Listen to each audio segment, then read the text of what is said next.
세상을 살아내는 지적 안목 3살 제한의 지유입니다. 안녕하세요. 안녕하세요. 안녕하세요. 저는 페이스북 아이디는 오준이고요. 그냥 오늘은 여기서는 오쌤으로 하겠습니다. 오쌤. 예. 네. 저는 직업전문학교에서 직업전문학교는 고등학교 졸업하시면 누구나 와서 할 수 있는데 직업전문학교에서 학점은행제로 강의를 하는데 이제 주로 이제 저희 게임 전공 쪽으로 해서 학생들 가르치고 있고요. 뭐 예전에는 대학에서 이제 게임 관련 학과에서 이제 시간 강의로 하여튼 계속 해서 강의도 하고 있고 회사에서 게임도 만들고 있고요. 혼자도 만들고 있고 그냥 이래저래 게임 쪽으로 계속 발 담근 지는 대략 그냥 10년 이상은 넘은 것 같아요. 대부분 10년 이상은 10년 이상은 귀찮잖아요. 경력 따지기. 안 세죠. 그때부터는. 그렇죠. 내가 언제부터 했었지? 막 이러고. 다 까먹고 삽니다. 네. 강단에 지금 계시고 게임 기획 쪽에서 교육을 하고 계십니다. 네, 안녕하세요. 저는 홍한표고요. 지금 컨텐츠 쪽 공부를 하고 있는 학생입니다. 취준생이고요. 탐험이즈몬들 같이 방송을 했던 3살지 않은 멤버입니다. 안녕하세요. 네. 반갑습니다. 안녕하세요. 처음 보지만 목소리를 들었던 분들이라 낯설지가 않아요. 페이스북에서도 잘 뵀죠, 얼굴도. 다들 다 보고 있으니까요. 그러면 일단 오늘 주제가 게임과 영화잖아요.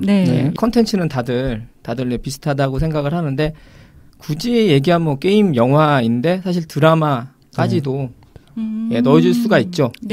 비즈니스적으로 봤을 때도 그렇고. 소설은? 소설은요. 그러니까 기본이 되는 베이스는 뭐 아시겠지만 영화든 드라마든 게임이든 굉장히 좋은 컨텐츠이긴 한데 기본적으로 아주 밑바탕에 깔려 있는 거는 저번에 텍스트라고 봐요. 그러니까 이제 소설이 되거나 아니면 이제 만화죠.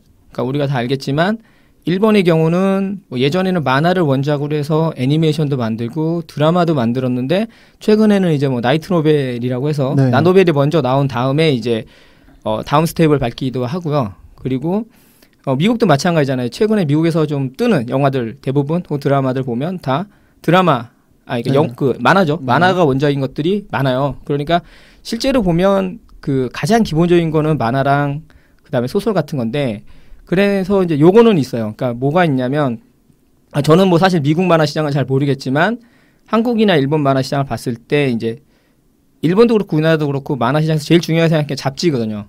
그러니까 잡지요? 요즘은 이제 웹툰이 더 중요한 시장이 되겠지만 이제 메이저한 출판사들 입장에서 봤을 때는 만화 잡지죠. 그러니까 만화 잡지 같은 경우 사실은 출판 쪽 뭐 아시는 분들도 많이 아시겠지만 사실 잡지 한 장 한 권 나와서 단가를 맞춘다는 건 좀 어렵거든요. 그러니까 잡지는 사실상 작품 홍보죠. 그러니까 이제 신인 작가든 기성 작가든 각자 홍보를 해서 잡지를 통해서 독자들에게 어느 정도까지 인지도를 알린 다음에 어느 정도 작품적으로 괜찮다 생각이 되면 이제 단행본으로 이제 스텝을 밟고 잡지 연재에서 아니면 이제 단행본 안 나오는 거고 단행본부터는 이제 좀 달라지잖아요. 뭐 컬러로 이제 표시를 한다든가 그다음에 이제 잡지 연재했을 때는 좀 작품의 퀄리티가 떨어지거나 아니면 뭔가 부족했던 부분을 단행본에 나오면 수정을 하기 시작하고 실제로 매출은 단행본에서부터 나오기 시작을 하는 거죠. 단행본으로 나온 다음에 이게 괜찮다. 굉장히 길게 나오고 있다. 그러면 이제 흔히 말하는 OSMU, 그죠? 원소스 멀치 유즈 쪽으로 이제 방향 전환을 하는데 일본이나 미국은 우리보다 먼저 잘했던 나라고 한국은 그게 이제 2000년 넘어오면서 조금씩 시작을 했던 것 같아요. 그래서 뭐 저 같은 경우도 이제 그쪽으로 예전에 좀 일을 했었고 최근에 많이 하죠 한국도. 그래서 이제 한국은 요즘 보니까 뭐 웹툰 쪽으로도 많이 하는 것 같아요. 웹툰이 이제 원서스 멀티 많이 가는데 그래도 그런 원서스 멀티를 봤을 때 한국은 드라마가 더 많이 하는 것 같아요. 영화보다는 드라마로 많이 하고 솔직히 거기서 끝이 아닌가. 왜냐하면 제가 이제 얼마 전에도 이제 잘 아는 분들하고 얘기를 나눴었는데.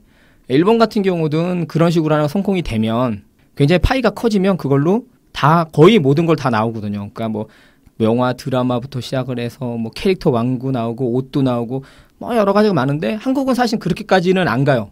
제가 이유가 뭘까요? 많이 따라하고 싶어 하잖아요. 일본과 그게 미국에. 이건 되게 좀 그러니까 저의 짧은 지식으로 생각을 했을 땐 돈이에요, 돈. 그러니까 미니멈 개런티라는 게 존재를 해요, 보통. 미국과 일본은 그렇게 하더라도 다른 게 뭐냐면 우리나라가 이제 그걸 아주 극단적으로 알 수 있는 게 우리 이제 페이스북에도 많은 분들이 계시지만 그 중에 특히 이제 아이가 있는 부모님들 특히 이제 5월달, 12월달 되면 아이들 장난감 사줘야 되잖아요. 그러니까 이제 애니메이션 사업이 허리가 휜다고 하시더라고요. 애니메이션 사업이 딱 그렇거든요. 애니메이션 같은 경우는 뭐 그것도 역시 제 아는 지인한테도 그 얘기 다시 들었지만 한국에서 더 이상 이제 순수한 창작을 하는 애니메이션을 만들기가 너무 어렵대요. 왜냐면은 애니메이션 만들 때 보통 거기 만드는 제작위원회라는 걸 결성을 하거든요. 그건 한국이나 일본이나 아마 미국도 비슷할 거라고 생각하는데 대부분 한국, 일본을 보면 애니메이션 끝날 때 제작위원회라는 게 있어요. 그게 뭐 하는 데냐면 투자하는 거잖아요. 그럼 애니메이션을 하나 만들어 투자를 한다라고 하면 거기에 완구회사도 끼고 의류회사도 끼고 그다음에 뭐 제약회사, 뭐 음료회사 여러 가지 회사가 끼잖아요. 그러면 이 회사들이 투자를 하면 그만큼 캐릭터에 관련된 뭔가가 나와서 그걸 제품화해야 되는데 한국 같은 경우는 대부분 완구회사가 거의 메인이고 나머지 회사들이 잘 안 뛰어든다는 거죠. 그러면 이제 어떤 작품이 성공을 했어요. 그러면 이제 개런티를 주고 내가 그 라이센스를 얻어야 되는데 가치가 있냐라는 고민을 하는 거예요. 그러니까 예를 들면 우리 회사에서 제가 실제로 경험한 거거든요. 모 회사에 딱 갔는데 음료 회사예요. 아, 굉장히 괜찮은 음료가 있으신데 여기에 요 캐릭터를 한번 저희 캐릭터를 넣어서 한번 해보시죠. 그러니까 뭐 미팅 몇 번 했는데 안 된 게 뭐냐면 거기에 돈 쓸 거면 그냥 우리가 자체로 만들어서 하시죠. 왜냐면 매출의 차이가 없으니까. 아니면 아예 유명한 거, 그러니까 경쟁사가 어떤 되게 유명한 캐릭터로 아이용 음료 시장에 들어갔다. 그러면 그거와 거의 반대급부되는 아주 유명한 경쟁사 걸 하나 들어오면 되는 거지 투자를 안 한다는 거예요. 어떻게 보면. 예. 투자 마인드가 없네요. 그렇죠. 네. 대부분 이미 우리나라는 성공했거나 알려졌거나 아니면 뭐 시너지를 낼 수 있는 그렇죠. 거 위주로만 가고 안전적으로 한다는 얘기죠. 그 다음에 개런티를 주는 입장에서도 미니멈 개런티가 좀 비싸요. 이게 저도 뭐 거의 5년 전, 10년 전 시장이라 정확하게 모르겠는데 그러니까 한창 한류가 뜰 때도 방송국 가면 드라마들 뜨면 드라마에 관한 이 개런티들이 다 있어요. 그러니까 내가 뭐 이걸로 뭘 만들고 싶다라고 하면 얼마를 얘기하는데 그게 대부분 미니멈이 정해져 있는 거예요. 근데 예를 들면 하나 어떤 작품이 한 500만 원이 미니멈 개런티예요. 내가 이걸 500만 원을 받고 제작을 해서 했을 때 과연 500만 원 이상 매출을 얻을 수 있을까라고 하면 자신을 못 하는 거예요. 컨텐츠를 사는 사람 입장에서. 그러니까 요즘에야 게임이 IP를 많이 하거든요. IP를 많이 하는데 직접 제작권 이용을 많이 하는데 그것도 그만큼 유명한 것들을 갖고 오는 거지 덜 유명한 건 안 갖고 와요. 근데 그나마 그것도 가격이 낮다고 생각을 하지만 이게 좀 편차가 있어요. 그러니까 지금 가장 아마 제일 잘 나가는 게임 쪽 IP는 뭐 미국 헐리우드나 아니면 일본의 유명한 캐릭터 아니면 한국의 유명한 게임 콘텐츠를 갖고 IP를 만들지 한국의 유명한 한류 드라마, 한국의 유명한 한류 영화 안 쓰잖아요. 도리어 거기 유명한 한류 스타를 광고에 놓고 그걸로 홍보를 하지. 한류 스타 자체가 캐릭터가 되죠. 그러니까 작품을 갖고 오는 게 아니라 개인을 갖고 오는 거잖아요. 그렇게 되면은 누가 콘텐츠를 작품의 어떤 걸 해서 안 만들죠. 이게 되게 심각한 건 애니메이션 시장 같은 경우는 아예 순수 창작을 안 하는 이유가 투자를 못 받는데요. 아, 이거 장난감으로 못 만드는데 이거 애니메이션 만들어서 돈 벌겠어요라고 얘기를 한대요. 그러면은 못 만들죠, 애니메이션을. 그러니까 퀄리티가 먼저냐 아니면 투자가 먼저냐의 그렇죠. 싸움일 수도 있겠네요. 사실은 또 투자자들 입장에서는 뭐 일본만큼만 해라, 미국만큼만 해라, 너네들 퀄리티가 안 되는 거 아니냐 이렇게도 얘기를 하더라고요. 그렇죠. 저도 뭐 투자 쪽은 잘 모르는데 아마 그 대부분 이런 얘기를 좀 하시는 것 같아요. 투자자들이 묻지마 투자를 한다 이거죠. 그러니까 투자하는 사람이 그 분야를 잘 알아서 그거에 대한 시장성을 보고 투자하는 게 아니라 그냥 쌈짓돈이 있으니까 여러 개 드는 것 중에 돈 놓고 돈 먹게 하자. 그게 좀 많다고 얘기들을 하시더라고요. 그래서 결국 또 마인드 문제인데요. 그러니까 아직 저는 개인적으로 투자 마인드라고 보기엔 좀 어려운 것 같은데 일단 투자를 할 때 당연히 사후 가치를 확인을 하잖아요. OSMU 같은 경우에는 기본적으로는 기획을 할 때 최근에 특히 한국 시장에서는 OSMU를 먼저 생각을 하고 기획을 하는 경우가 굉장히 많아요. OSMU요? 예, 그 원소스 멀티유즈라고. 준말 하신 거군요. 예, 그렇죠. 이제 컨텐츠 하나를 개발을 하게 되면 그거를 이제 다른 컨텐츠로 이제 재확산하고. 그렇죠. 그거를 외국, 특히 일본, 미국 쪽에서 많이 되다 보니까 한국에 들어와 보자 해서 특히 완구 쪽에서도 많이 했었던 건데, 기본적으로는 사실 원소스 멀티유즈잖아요. 그러니까 하나의 최초의 콘텐츠, 원작 콘텐츠가 원래 먼저 성공을 해야지만 가능한 거거든요. 근데 최근에는 성공을 하지 않아도 성공을 끌어들이기 위해서 OSMU를 같이 끌어오는 거죠. 애초에 기획부터 여러 가지 콘텐츠를 같이 활용하기 위해서 사용을 하려다 보니까 투자 금액도 당연히 넓어지고 커지고 다른 데도 신경을 써야 되고 콘텐츠 제작자는 동시에 신경을 써야 되잖아요. 하나의 콘텐츠가 아닌 여러 개의 콘텐츠를 신경 쓰다 보니까 최초 콘텐츠도 역시 퀄리티가 떨어질 가능성이 많은 거죠. 그러니까 이제 그렇게 할 때 문제가 뭐냐면 이건 이제 정말 관점의 차이인 것 같아요. 그러니까 예를 들면 제가 어떤 컨텐츠를 만들어요. 만들 때 제가 만들 때는 이게 잘 돼서 요런 게 됐으면 좋겠다라고 생각을 하잖아요.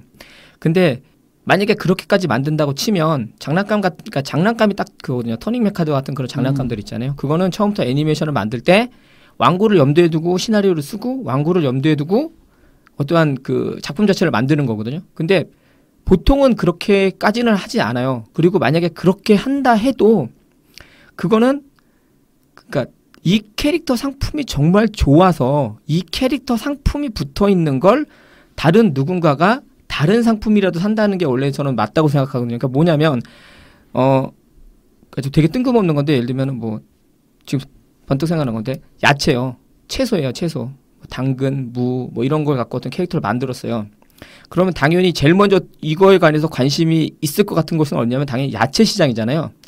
그러니까 이제 캐릭터 상품을 만든 야채 가게를 만드는 거예요. 여기까지는 뭐 이제 1차에서 2차까지는 그냥 스텝을 그냥 밟는데 3차를 되게 뜬금없이 야, 우리 이 야채들이 되게 귀엽게 생긴 것 같으니까 얘네 갖고 우리가 뭔가 다른 상품을 만들자 해서 만든 게 예를 들면 뭐 핸드폰 케이스, 그다음에 뭐 아이들 옷, 그다음 이거는 조금 다른 거잖아요. 이건 그냥 그 캐릭터가 좋아서 그 상품을 사는 거잖아요. 융합과 접목인 거죠. 그 상품을 사는 거잖아요. 그러니까 여기서부터는 사실은 그 캐릭터가 정말 좋아서 그 캐릭터에 대한 수요가 있기 때문에 뭐가 나오든 그걸 같이 관련 상품들이 사는 거거든요. 그러니까 처음에 시작할 때는 어떻게 보면 그 컨텐츠와 관련 있는 회사들이나 관련 있는 것들이 시작을 하지만 이후 가서는 그냥 관계가 없더라도 그 캐릭터나 그 작품이 있으면 그냥 같이 다 묻어가면서 다른 산업군이 서로 그냥 그렇죠. 시너지 내면서 그러니까 그러다 보면 나중에 뭐 연극도 나오고 뭐 드라마도 나오고 뭐 어떤 경우는 아예 스토리가 없는데 캐릭터가 괜찮아서 원소스 멀티유즈 하다 보니까 스토리가 생기고 생명력이 붙어서 가는 케이스들도 있거든요. 그러니까 이제 이게 사실 되게 어려운 것 같아요. 그러니까 이건 될 거야라고 해서 정말 많은 투자자들이나 다양한 업종 사람들이 모여갖고 해도 안 될 수도 있고 그냥 아무 생각도 없이 그냥 하나 만들었는데 이거 괜찮으니까 막 쫙 퍼지고 예전에 그 아는 사람들 나이 많은 증거가 되는 건데 마시마로 있잖아요. 마시마로 토끼. 네. 예, 그게 그냥 플래시 애니메이션인데 그 한창 뜰 때는요. 그러니까 인형이 이제 그거와 관련된 가장 첫 번째 직관성이 있는 컨텐츠지만 두 번째부터는 예를 들면 그걸로 뭐 엽서가 나오고 뭐 관련 마시말로는 정말 그 캐릭터가 없는 우리나라의 불모지에 정말 그 단비처럼 떨어진 훌륭한 캐릭터 아닌가요? 그다음에 뿌까라고 있죠. 또 뿌까. 네, 뿌까도 그렇고. 그런 것들은 그런 걸 갖고 캐릭터 사업을 한다 그러면 제일 먼저 나오는 게 왕구나 그러니까 직관적으로 딱 봤을 때 이거와 관련 있는 걸 가는 거지만 그 이외에는 분명히 관련이 없는 것들도 이제 퍼져 나가고 그리고 뭐 마시마로도 그렇고 뿌까도 그렇지만 이제 잘 되니까 게임 그다음에 뭐 아마 출판도 나왔을 거예요. 책 종류도 있었고 그런 식으로 이제 퍼지게 되거든요. 이제 그 중에 하나가 오늘 얘기하고자 했던 이제 게임과 영화가 들어가는 거죠. 근데 이제 왜 원소스 멀티유즈랑 이런 컨텐츠 얘기가 되면 이거는 약간 작가주의까지는 아니랬지만 생각하는 게 이거예요. 어쨌든 컨텐츠를 처음 만들려면 뭔가 만들어야 되는데 제일 먼저 만들 수 있고 제일 확실하게 할 수 있는 게 일단은 소설 아니면 그러니까 글로 쓰는 거 아니면 그림을 그리는 거다. 파급력이 제일 좋죠. 왜 좋냐면 비용이 저렴해요. 그렇죠. 네. 사실상 비용이 제일 저렴하잖아요. 그리고 그냥 인간의 노동력만 있으면 되니까요. 그러니까 그게 제일 쉬우니까 그걸로 어느 정도 인지를 올린 다음에 이제 가는 거죠. 그래서 요즘은 이제 웹툰에서 많이 이제 아이디어를 하긴 하지만 그런 식으로 해서 간 거고 그래서 게임하고 영화는 같이 가죠. 콘텐츠 사업은 그래서 예측이 되게 어렵다라고 얘기를 하고요. 그래서 또 뭐 정말 그 좋은 퀄리티의 캐릭터가 딱 나오면 컨텐츠가 나오면 그것의 힘으로 파급력 있게 가겠지만 또 자본주의 사회다 보니까 이제 규모의 경제로 컨텐츠 사업에 들어오다 보니까 아까 얘기했던 그런 폐단들이 발생을 하는 것 같아요. 사실 한국 콘텐츠 진흥원이라고 코카라고 지금 운영이 되고 있는데 문체부 산하 기관이거든요. 그쪽에서 이제 OSMU를 같이 들어올 때 들어오고 나서 사실 욕을 좀 먹었어요. 많이 비판을 받았죠. 규모의 경제다 보니까 애초에 사업을 크게 벌린 거죠. 근데 최초의 컨텐츠가 망해버리니까 거기에 같이 투자했던 게 모두 싹 다 망해버린 사례가 굉장히 많고요. 그렇죠. 근데 뭐 이것도 어두운 얘기긴 한데 일부러 망하게 하는 경우도 있어요.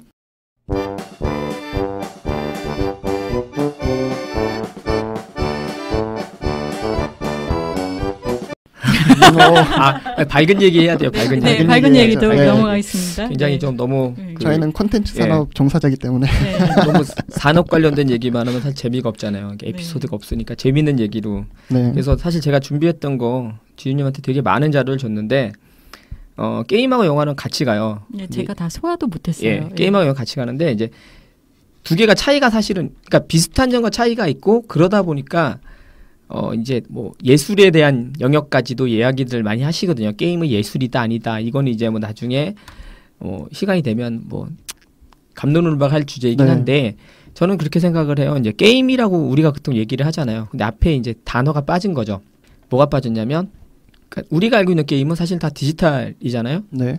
지금 일반화된 게임에 대한 그 정의라면 그 디지털 게임이죠. 그러니까 근데 사실은 디지털 이전에도 있었고 보드 게임이고 최근에는 이제 제가 이제 외국 사람들의 해시태그를 보니까 테이블탑을 앞에 붙이더라고요. 테이블 위에서 테이블 위에서 하는 게임이다라고 해서 이제 원래는 테이블탑 보드 게임이라는 장르가 따로 있었어요.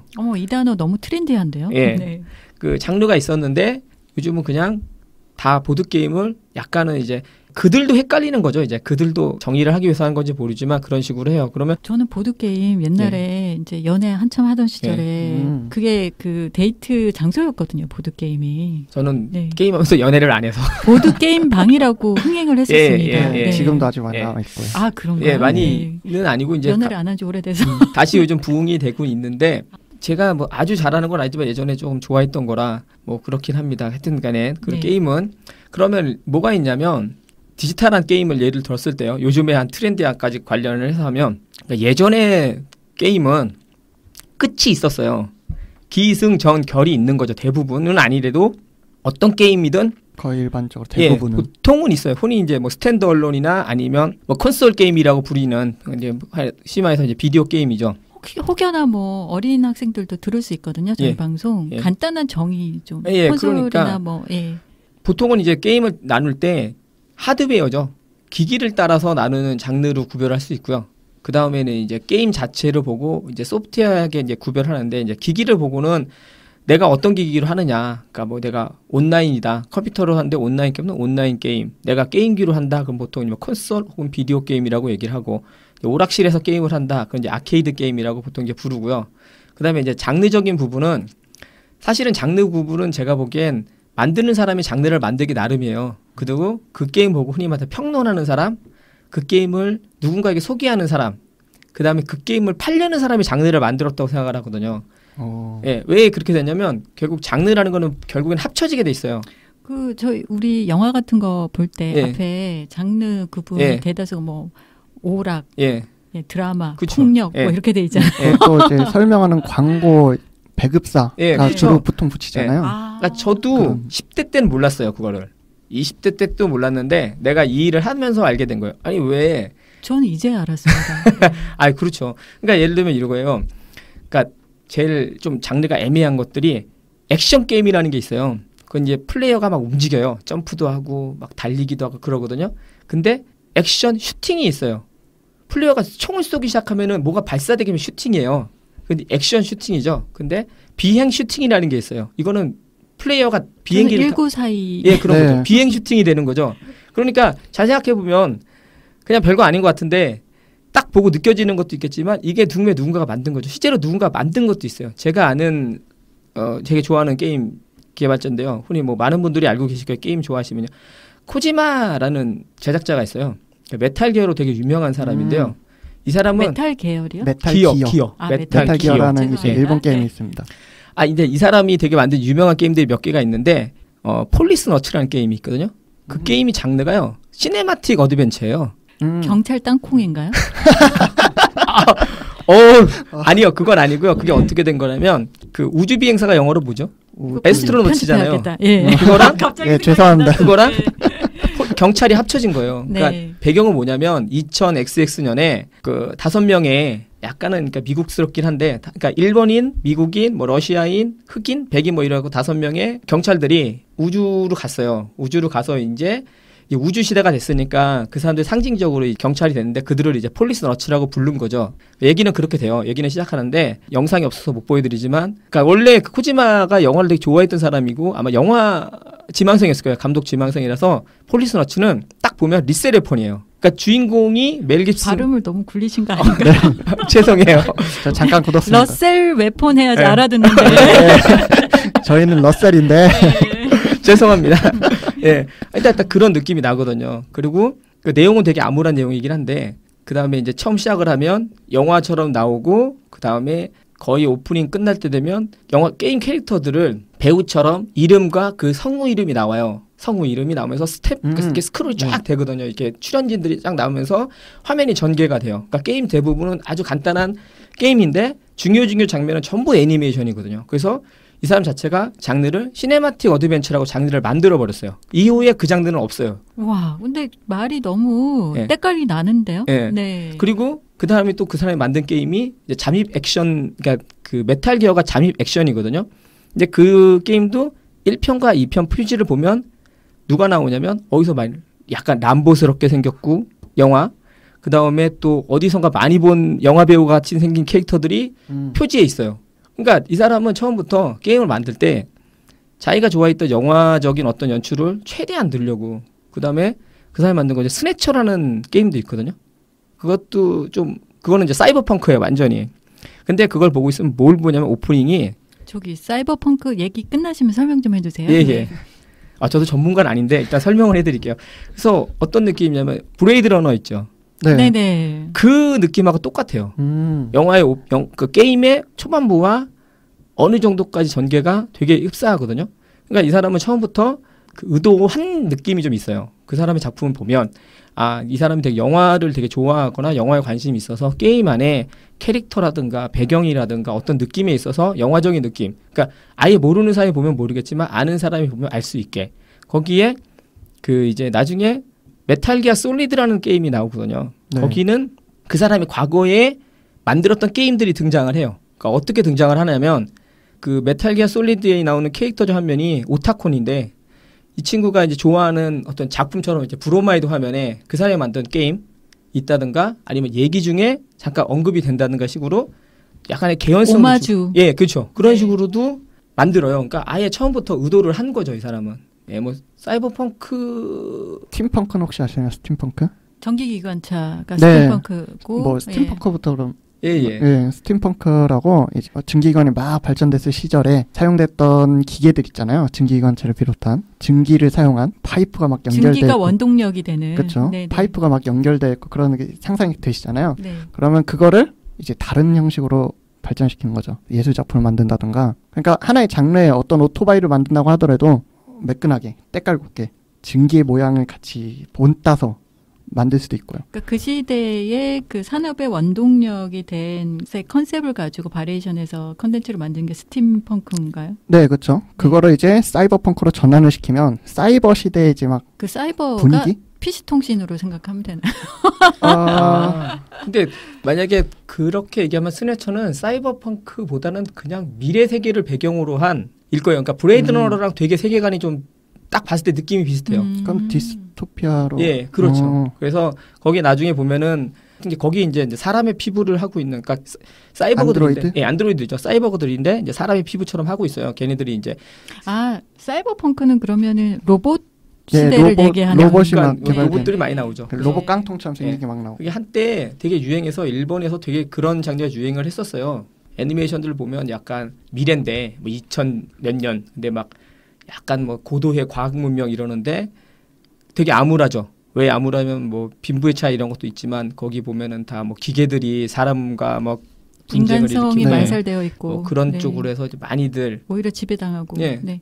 그런 거에 뭐 정점까지는 아니겠지만 대표적인 게 이제 공각기동대도 네. 근데 거기 공각기동이 거기다가 더 심각한 사회 문제를 얘기하고 있잖아요. 여러 가지 그렇죠. 넣었죠. 네. 네. 그러게 뭐 그런 식으로 그 다음에 이제 좀 밝은 얘기 게임에 관한 좀 밝은 얘기를 하면 의외로 조지 루카스가 좋아했어요 게임을. 그러니까 루카스 아츠가 이제 루카스 필름이라는 제가 이제 영화사잖아요. 그럼 이제 게임 중에 이제 루카스 아츠에서 만든 게임들이 영화를 배경으로 한 게임들이 좀 있어요. 조지 루카스가 그 스타워즈 예. 맞죠? 예. 네. 그래서 인디아나 존스 시리즈도 이제 게임으로 있고요. 그러니까 영화를 모티브로 이제 게임으로 네. 나온 거고요. 그 다음에 원숭이 섬의 비밀이라는 네. 그 게임은 이제 개봉하는 영화. 제목만으로도 너무 재밌는데요. 원숭이 섬의 비밀. 예, 굉장히 재밌는데 거기가 이제 거기 나온 캐릭터 중에 그 해적선장이 있는데 그 해적선장이 캐리비안의 해적에 나오는 조니 뎁이 연기했던 데비 존스. 네. 데비 존스라는 이렇게 문어 얼굴. 데비 존슨이 사실은 원숭이 섬의 비밀에 있는 그 해적 선장과 진짜요? 비슷하다고 사람들이 얘기를 막 했었어요. 이게 네. 여기서 모티브를 떼온 게 아니냐 그런 거 있고 그 다음에 가장 유명한 게 스타워즈. 스타워즈 영화도 영화지만 게임으로 너무 많이 나왔어요. 네. 정말 많이 나왔거든요. 근데 정말 사람들이 좋아해요. 희한하죠. 희한한 일이에요. 왜냐하면 이게 제가 생각을 해봤는데 그러니까 사람들이 스타워즈라는 영화에서 다들 거기에 뭔가 내가 몰입을 하는 것 같아요. 다 스타워즈라는 영화를 보면 좋아하는 사람의 경우 스타워즈를 싫어할 수도 있지만 그게 미지의 세계에서 일어나는 건데 살짝 인간의 삶도 들어가 있고 뭐 그렇죠. 그러니까 이제 여러 명이 왜냐하면 사람마다 틀려요. 스타워즈를 좋아하는 이유가요. 사람마다 굉장히 다 틀리거든요. 근데 저는 제다이에 대한 로망은 없어요. 스타워즈 보면 제다이가 있잖아요. 네. 그래서 제다이를 좀 좋아하시는 분들이 뭐 구공화국의 기사단이라든가 해서 이제 제다이를 모티브로 한 게임들이 있어요. 네. 그런 걸 좀 좋아하시는 것 같아요. 근데 저는 그 스타워즈 나오는 엑스윙이라는 전투기 우주선을 엄청 좋아하거든요. 그래서 그 엑스윙 시리즈의 게임들은 굉장히 많이 샀어요. 그러니까 그냥 그게 좋은 거야. 그 우주선을 타고 제국에 있는 그 우주선, 제국의 죽음의 별을 공격하러 가고 제국의 그 수많은 함선들을 공격하는 것 자체가 좋은 거예요. 예, 그냥 저는 뭐 다스베이더, 난 모르겠고 제다이 모르겠고 니네 알아서 해라. 근데 사람마다 틀리잖아요. 그렇죠. 예, 그래서 그 매력, 그러니까 사람마다 스타워즈에서 느끼는 매력은 굉장히 많은데 조지 루카스도 그거 하나로 정말 그 인생 역전해서 사는 거잖아요. 컨텐츠의 가장 성공한 케이스를 보여주는 거죠. 원서스 멀티유즈의 가장 성공한 케이스는 사실 스타워즈예요. 근데 그 이후에는 거기에 부응할 만한 게 뭐가 또 있을까요? 요즘 얘기하면은 뭐 DC나 마블의 캐릭터들이 좀 그러겠죠. 근데 이제 제가 요 얘기를 꼭 하고 싶은 건 뭐냐면요. 하나가 있는데 영화는 그러니까 게임과 영화를 만약에 같은 컨텐츠로 놓고 봤을 때 같은 스타워즈라고 봤을 때 다른 점이 딱 하나가 뭐냐면 영화 스타워즈는요. 정해져 있잖아요. 시작과 끝이 정해져 있고 내가 그걸 막을 수가 없어요. 끝을 막을 수가 없잖아요. 끝을. 영화는 스토리여야 되니까. 네. 그래서 굳이 막는다는 얘기는 내가 극장을 나온다든가 보던 걸 내가 화면을 끈다든가 하지 않는 이상은 그 보는 사람이 보는 사람이. 근데 게임은 내가 안 하는 그 순간 끝나는 거거든요. 중간에도 그냥 그렇죠. 아니 그 세이브된 걸 지워버리거나 아니면 내가 그 게임을 안 하겠다고 없애버리면 없잖아요. 그래서 게임에서의 스토리는 사실상 내가 전원을 켜고 시작하는 순간부터 시작을 해서 내가 그 게임을 안 하는 순간 나의 스토리는 끝나는 거거든요. 스토리텔링 자체가. 그래서 게임하고 영화는 사실은 그래서 스토리텔링이 좀 다른 거고. 어머, 나 이런 관점은 저는 진짜 생각도 안 해봤네요. 그게 되게 큰 차이거든요. 왜냐면 이게 어떻게 해서 나오냐면. 근데 영화도 보다가 끄면은. 근데 영화는 그래서 뭐 정해져 있는 게 있으니까 결말이 있으니까 내가 결말을 모르면 모르겠지만 결말은 정해져 있잖아요. 결말을 내가 만들어갈 수는 없죠. 근데 게임은 결말을 내가 만들 수. 그러니까 최근에 나온 온라인 게임들은 결말은 내가 만들 수도 있고요. 그리고 유저들이 결론 끝까지 가는 게임이 있다 해도 다시 해요. 그렇죠. 엔딩을 보고 느낌이 다른 거죠. 그러니까 이거는 영화를 계속 똑같은 걸 반복해서 보는 거랑 좀 느낌이 좀 틀리더라고요. 그러니까 영화를 반복해서 본다는 얘기는 점점 내가 이 작품을 좋아하게 되는 것도 있겠지만 내가 자꾸 이 작품에 대해서 놓쳤던 걸 자꾸 찾게 돼요. 네, 맞아요. 숨은 그림 찾는 아니면 거지. 뭐 분석을 한다든가. 근데 게임은 또 달라져요. 완전 다른 세상이 또 하나가 다가오는 거예요. 계속 영화 같은 경우는 주인공을 1인칭 시점으로 봤을 때 똑같은 길을 똑같이 가요. 하지만 게임은 똑같은 게임을 똑같이 다시 시작을 하더라도 똑같은 길을 똑같이 가지 않죠. 완벽히 갈 수가 없는 거죠. 그러네요. 그래서 두 분 눈빛에서 갑자기 막 빛이 나옵니다. 네. 그러니까 일반인이 혼자 껴가지고 좀 무섭습니다. 죄송합니다.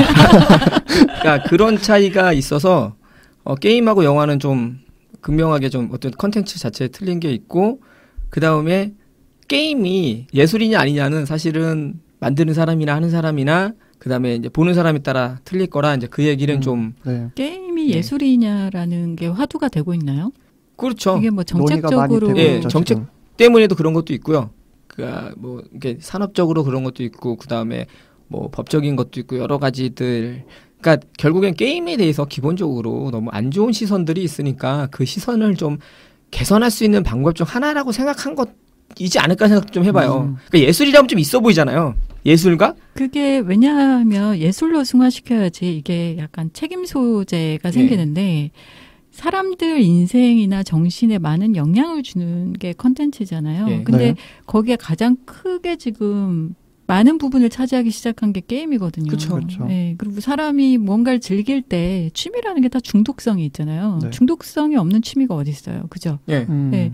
근데 중독성이 있는 것들을 그 영향력이 커지면 다들 예술로 승화시키거든요. 소설도 처음에 뭐 예술 언저리도 못 갔어요. 그냥 그 귀족들이 심심할 때 그 서민들한테 뭐 재밌는 얘기 좀 해봐 이러면서 이제 페니 소설이라고 하면서 싸구려 소설이었거든요. 그중에 대표적인 게 연애 소설이고.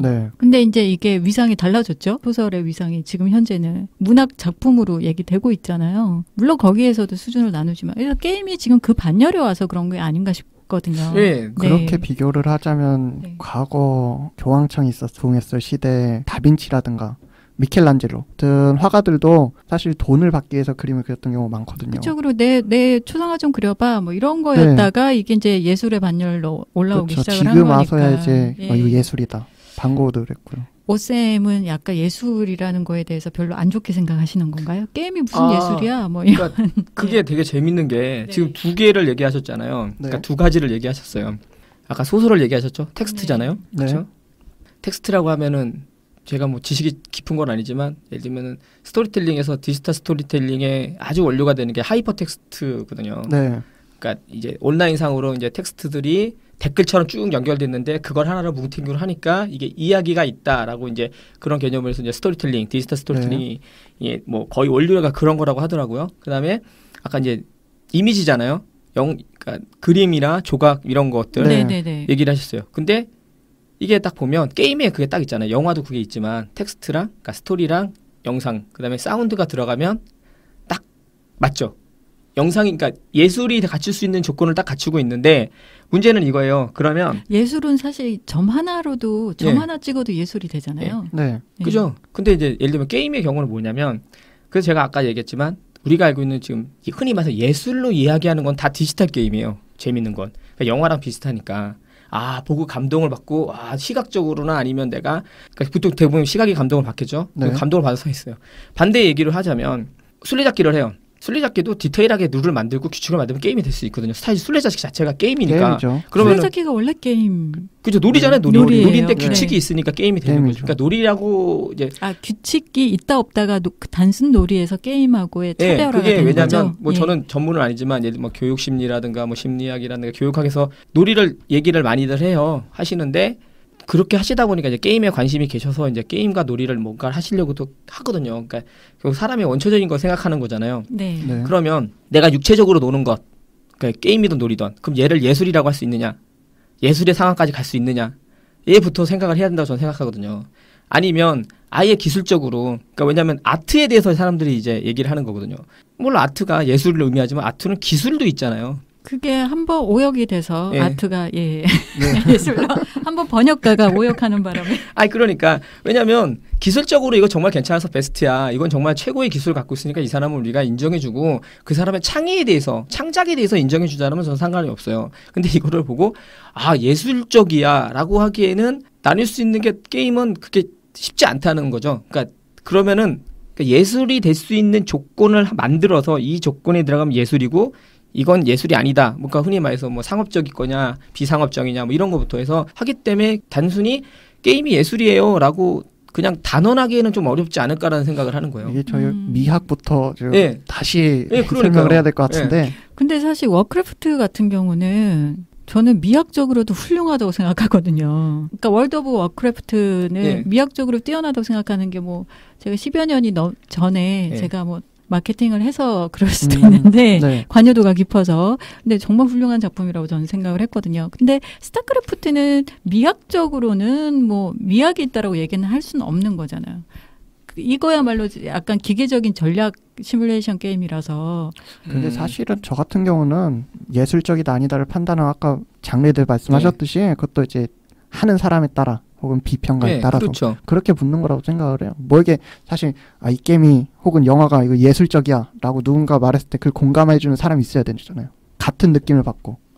그렇죠. 공감. 그래서 저는 그런 옛날부터 그게 좀 더 오래전부터 그런 생각을 했었는데요. 뭐냐면 결국 제가 아까 전에 장르를 구별하는 건 결국 물건을 팔기 위한 사람이나 물건을 만든 사람이 장르를 만들었다고 했잖아요. 그렇죠. 그러면 마찬가지로 내가 만들었는데 나는 이런 생각을 전혀 갖고 하지 않았는데 사람들이 이거 너무나도 예술적이고 너무나도 심오한 세계관을 갖고 있는 것 같아라고 얘기해버리는 순간 나는 그거에 동의를 하지 않으면은 이상해지는 분위기가 될 수도 있잖아요. 네, 그렇죠. 대세가 그렇게 되면. 그러니까 사실은 만드는 사람이 되게 중요하다고 생각하거든요. 그러니까 왜 요즘 막 그런 얘기들이 많냐면 게임 같은 경우도 요즘 특히 한국이 최근 몇 년 사이에 인디게임이라는 굉장히 하나의 그 큰 파도가 넘실넘실하고 있거든요. 그렇죠. 아, 그래요? 전 잘 몰라서. 왜냐하면 이제 게임 업계가 어렵다 보니까 이제 개인이나 조그만 작은 이제 개발팀들이 이제 인디게임이라는 깃발을 내들고 게임을 만들지만 게릴라처럼 생겨나는 거예요. 근데 이게 인디 음악하고는 좀 틀려요.